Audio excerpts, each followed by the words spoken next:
Hello बच्चों, कैसे हो आप सब। Welcome to our study channel blueprint digital. मैं सचिन शर्मा, आपका फिजिक्स टीचर, और हम स्टूडेंट्स क्या पढ़ रहे हैं, कक्षा 12 का अध्याय 4 हमारा चल रहा था, जिसमें कुछ टॉपिक्स हम लोग पुराने लेक्चर्स में पढ़ चुके हैं। वो लेक्चर्स यदि आपने देखे ना हो और आपको देखने हो तो वो हमारे ब्लूप्रिंट डिजिटल की जो प्लेलिस्ट है उसमें जाकर आपको सेक्शन में मिल जाएंगे। तो 12th क्लास का सेक्शन है उसमें फिजिक्स का, तो वहाँ पे आप वो देख सकते हो।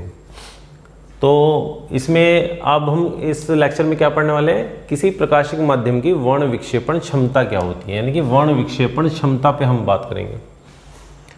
तो हमने कोणीय विक्षेपण पहले पढ़ लिया, कोणीय विक्षेपण के बारे में हमने वहाँ पे देखा। प्रिज्म के बारे में हम पढ़ चुके हैं। तो प्रिज्म किस प्रकार से घटक रंगों को बांट देता है, यानी कि कोई भी प्रिज्म यदि आप लेते हो, जैसे कि हमने उस वीडियो में बताए थे आपको, तो थोड़ा सा यहाँ पर रिकॉल करने के हिसाब से, और ताकि आप यहाँ भी समझ जाओ कि जो हम पढ़ा रहे हैं वो किस सेंस में पढ़ा रहे हैं। तो मान लीजिए ये हमने एक प्रिज्म ABC ले लिया, और जब इस पर कोई प्रकाश किरण इस तरह से पड़ती है तो ये प्रकाश किरणों को विभिन्न रंगों में विभाजित कर देता है। तो विभिन्न रंगों में विभाजित कैसे करेगा, ये श्वेत प्रकाश की किरण है, श्वेत प्रकाश है। हमने श्वेत प्रकाश बताया था कि श्वेत प्रकाश जो है वो विभिन्न रंगों से मिलकर बना होता है। तो श्वेत प्रकाश जब इस पे पड़ता है तो इस प्रकार से ये विचलित होकर इस प्रकार से अपवर्तित हो जाता है। ये इस प्रकार से अपवर्तित हो जाता है प्रिज्म में, और प्रिज्म में ये जब जाता है तो इस प्रकार से ये निर्गत हो जाता है। यानी कि प्रिज्म की प्रकाश की किरण गई थी एक, उस प्रिज्म की प्रकाश किरण से यहाँ पर तीन किरणें आपको दिखाई दे रही हैं, परंतु ऐसा नहीं होता। यहाँ पर 3 किरणों के बजाय 7 किरणें हमें दिखाई देती हैं, यानी कि प्रकाश जो है वो 7 किरणों में विभाजित होता है। परंतु यहाँ पे हम सुविधा के लिए यहाँ पे हम केवल 3 किरणों का ही प्रयोग कर रहे हैं। तो इस प्रकार से किरणें गई और ये बाहर जाकर निर्गत हो गई। यदि मैं इन किरणों को पीछे की ओर बढ़ा दूँ इस प्रकार से, यदि मैं इन किरणों को पीछे की ओर, मान लीजिए मैंने ये किरणें बढ़ा दी और साथ में मैंने ये किरण भी बढ़ा दी, इस प्रकार से ये किरण बढ़ा दी, तो ये आगे जाकर किसी बिंदु पर ये मिल जाती हैं, यहाँ ये टकरा जाती हैं दोनों पीछे बढ़ाने पर। ये हमारा लाल रंग होता है यानी कि रेड, और ये हमारा बैंगनी रंग होता है, बैंगनी रंग होता है यानी कि वोयलेट, ठीक है। और ये वाला रंग होता है, ये हमारा बीच का है, इसको हम पीला रंग बोलते हैं यानी कि येलो। वैसे जो कलर्स बटते हैं वो विबग्योर क्रम में बटते हैं, यानी कि विबग्योर इस तरह से आते हैं, मतलब नीचे से ऊपर की ओर बढ़ते हैं। तो विब GYOR, तो इसमें से हमने R वाली किरण ली हुई है यानी कि ये लिया हुआ है, इसमें पीला लिया हुआ है यानी कि ये लिया हुआ है, और वॉयलेट लिया हुआ है यानी कि ये लिया हुआ है। बाकी किरणों को हमने छोड़ दिया है, नहीं लिया है, ठीक है, क्योंकि ये सूत्र जब हम निकालेंगे तो इसमें इसी का प्रयोग है, इन तीनों किरणों का ही प्रयोग है। तो ये वो बिंदु पर काटती है और यहाँ पे हमें एक कोण प्राप्त हो जाता है, जिसे कहते हैं कोणीय वर्ण विक्षेपण। क्या कहते हैं, कोणीय वर्ण विक्षेपण कहते हैं इस कोण को, जो कि होता है थीटा। इस कोण को कोणीय वर्ण विक्षेपण हम लोग बोलते हैं। तो इस प्रकार से जाकर बन जाती है। तो इसमें ये कहा गया किसी प्रकाशिक माध्यम की वर्ण विक्षेपण क्षमता, तो यानी वर्णों का विक्षेपण कर दिया। वर्ण क्या मतलब, कलर से, यानी कि रंगों को हम वर्ण बोलते हैं। तो वर्ण विक्षेपण क्षमता क्या होती है किसी माध्यम की, वो हमें पता होना चाहिए।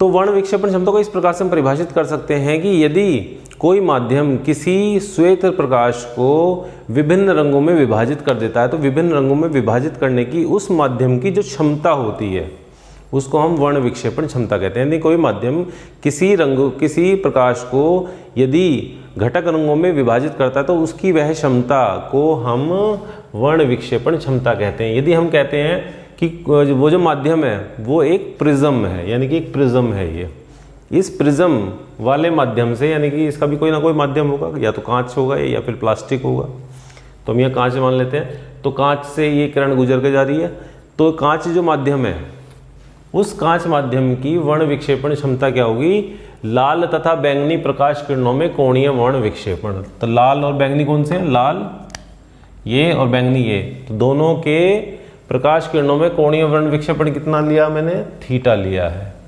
तो यहाँ हमें थीटा रखना है, क्या रखना है, थीटा बटे में क्या आ गया, पीले रंग की प्रकाश किरण में उत्पन्न विचलन। तो पीले रंग की प्रकाश किरण में उत्पन्न विचलन को बोलते हैं हम डेल्टा से, पहले भी बताया मैंने वीडियो में, और बटे ये पीला प्रकाश है तो पीले प्रकाश के लिए डेल्टा वाई हो जाएगा, यानी वाई मतलब येलो। अब आप कहेंगे पीला ही क्यों लिया, इन कलर में से और भी तो ले सकते थे, क्योंकि ये जो किरण होती है ये इन दोनों के लगभग मध्य में हमें प्राप्त होती है। ये ऐसा लग रहा है कि ये अंतर काफ़ी है, इधर 3 कलर बीच में रह गए, यहाँ 1 कलर रह गया, परंतु जब ये किरणें प्राप्त होती हैं तो V और R के लगभग बीच में ये किरण हमें प्राप्त होती है। यानी कि इसका विचलन इस प्रकार से होता है कि इन किरणों में कोणीय वर्ण विक्षेपण कम होता है, जबकि इसमें जो इसके और इसके बीच में और इसके बीच में कोणीय वर्ण विक्षेपण अधिक होता है, तो ये लगभग बीच में प्राप्त होती है। इसलिए इसे माध्य किरण बोलते हैं। क्या बोलते हैं, माध्य किरण, पीले रंग को। तो पीले रंग की प्रकाश किरण में उत्पन्न विचलन से हम भाग दे देते हैं, यानी कि थीटा बटे डेल्टा वाई से हम मतलब वो निकालते हैं। और वर्ण विक्षेपण क्षमता को हम ओमेगा से प्रदर्शित करते हैं। क्या बोलते हैं, ओमेगा, ठीक है, इसे ओमेगा से हम प्रदर्शित करते हैं, इसे ओमेगा बोलते हैं। ये डब्ल्यू नहीं है, ये ओमेगा है। इस प्रकार से घूम कर बनता है, ऐसे बनता है ये, ठीक है। तो ये ओमेगा लिखा हुआ है। और जो थीटा होता है, जो कोणीय वर्ण विक्षेपण होता है, वो होता है delta v minus delta are, यानी कि बैंगनी रंग में जो विचलन, बैंगनी किरण में विचलन और लाल किरण में विचलन, और इनके बीच में अंतर बटे आपका डेल्टा वाई। तो सूत्र क्या हो गया, ओमेगा बराबर, थोड़ा बड़ा बना देता हूँ, ओमेगा बराबर delta v minus delta are बटे डेल्टा वाई। तो इस प्रकार से हमारा क्या आ गया, ये सूत्र आ जाता है वर्ण विक्षेपण क्षमता का, ठीक है। वर्ण विक्षेपण क्षमता क्या आ गई, समझ में आ गई।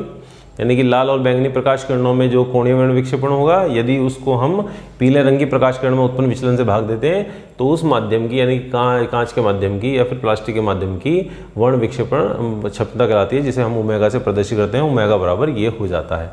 अब हमने एक सूत्र पीछे जो है इसी चैप्टर के अंदर पढ़ाया था आपको, वो होता है विचलन, न्यूनतम विचलन क्या होता है प्रिज्म में, प्रकाश किरण में न्यूनतम विचलन क्या होता है, नहीं डेल्टा एम क्या होता है, डेल्टा एम, एम का मतलब है मिनिमम से, क्या लिखा हुआ है, मिनिमम, इसलिए एम लगाया हुआ है यहाँ पे, ठीक है, यानी कि न्यूनतम के लिए मिनिमम।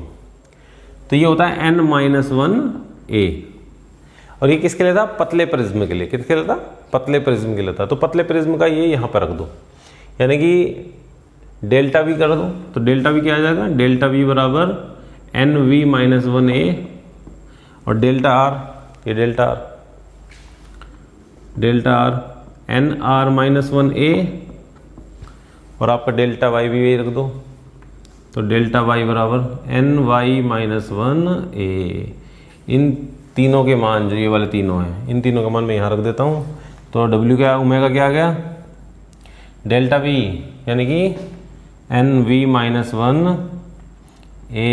माइनस NR-1A, ये तो आया, मान रख दिए। नीचे क्या है, NY-1A, ठीक। करो सॉल्व इसे। तो A हमने इसमें से कॉमन ले लिया, बाहर आ गया NV-1 और माइनस ब्रैकेट खोल दिया वाला हमने, तो माइनस के NR और माइनस माइनस प्लस 1 और ये बटे में क्या है हमारा NY-1A। इसे ये A कट गया, ये A कट गया यहाँ से। तो ओमेगा बराबर क्या आ गया, ये आ गया। इसको मैं और सोल्व कर लेता हूँ, मैं इधर सोल्व कर देता हूँ इसको। तो क्या आ गया, ओमेगा बराबर ये -1 ये +1 कट गया, तो NV-NR बटे NY-1 तो ये हमारा दूसरा सूत्र आ गया। इन सूत्रों का दोनों का प्रयोग, ये पहला सूत्र, ये दूसरा सूत्र, इन दोनों का सूत्रों का प्रयोग हम लोग आंकिक प्रश्नों में करेंगे। जब न्यूमेरिकल्स हम लोग पढ़ेंगे ना, न्यूमेरिकल्स हम करेंगे तो आंकिक प्रश्नों में इन दोनों सूत्रों का प्रयोग करना है हमें। तो ये क्या है, omega delta v minus delta r upon delta y, और यहाँ पे क्या आ गया, ओमेगा बराबर n v minus n r upon n y minus one. N क्या है, अपवर्तनांक, तो अपवर्तनांक में संबंध है ये वर्ण विक्षेपण क्षमता का, और ये विचलन, ये विचलन होता है न्यूनतम विचलन में संबंध वर्ण विक्षेपण क्षमता का। तो बच्चों 2 आंकिक प्रश्न मैंने आपके लिए दिए हैं। ये हम जो अभी हमने सूत्र निकाला, जो वर्ण विक्षेपण क्षमता ओमेगा के लिए हमने सूत्र निकाला, उन सूत्र पर आधारित ये 2 प्रश्न हैं। तो हम देखते हैं इसे कैसे हमें करना है। तो हम पहले का हल ले लेते हैं क्वेश्चन का। ये कहते हैं प्रिज्म का अपवर्तक कोण ए 45 डिग्री है, तो ए ले लिया हमने 45 डिग्री। कहता है नीले, लाल तथा पीले रंग के प्रकाश के लिए अल्पतम विचलन कोण कितना है, 51 डिग्री, 46 डिग्री, 48 डिग्री। प्रिज्म के पदार्थ की वर्ण विक्षेपण क्षमता ज्ञात कीजिए। तो नीले रंग के लिए विचलन कोण कितना है, 51। तो नीला रंग क्या होता है, डेल्टा बी निकाल दिया हुआ इन्होंने 51 डिग्री। इसके बाद कहते हैं लाल रंग, यानी कि डेल्टा आर, लाल रंग के लिए आर कितना दिया हुआ है, 46 डिग्री। और इसके साथ ही कहते हैं डेल्टा आपका पीला रंग यानी कि वाई कितना कहते हैं ये, 48 डिग्री।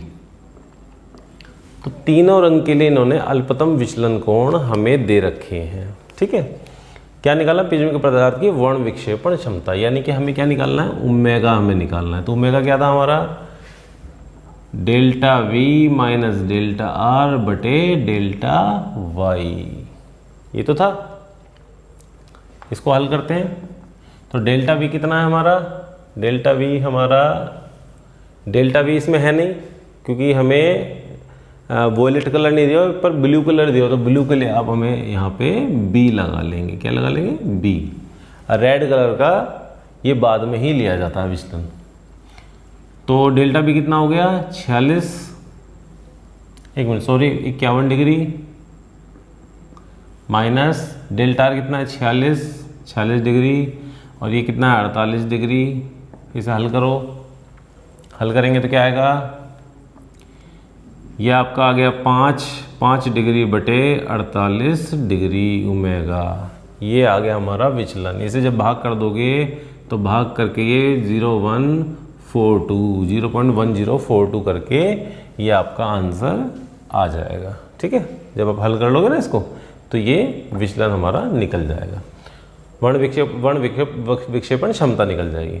अब आते हैं दूसरे क्वेश्चन पे, जिसमें कहा हुआ है कि एक प्रिज्म के पदार्थ के अपवर्तनांक लाल, पीले तथा बैंगनी रंगों के लिए क्रम से इतने हैं। तो यहाँ अपवर्तनांक पे आ गए, यहाँ किसमें था, विचलन, अल्पतम विचलन कोण थे ये, और यहाँ पे क्या कह दिया, अपवर्तनांक दे दिए।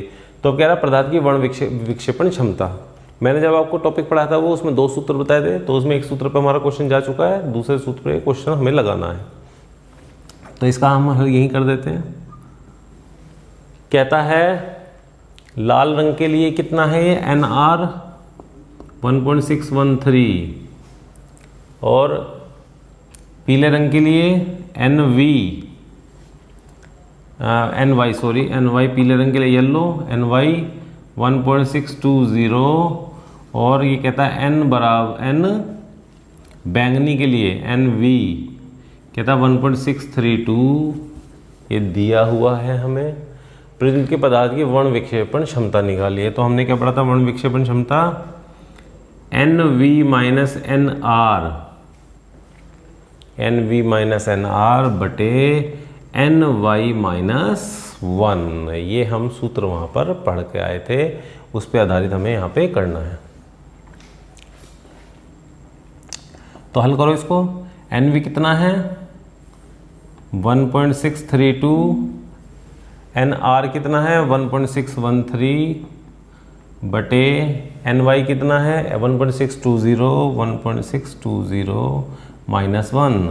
इसे माइनस करो तो ये आपका बचा, यहाँ पे 1 कैरी लिया, 12 में से 3 के 9, 2 में से 1 के 1 और 0.0। ये आपका आ गया। और नीचे जब डिवाइड करोगे तो 0.620 आ जाएगा। और जब आप इसको आपस में डिवाइड कर लोगे, ठीक है, तो आपका आ जाएगा 0.0306। तो ये आपका आंसर आ जाएगा। तो इसे हल कर लेना, इसे हल करके ये आपके आंसर निकल जाएंगे।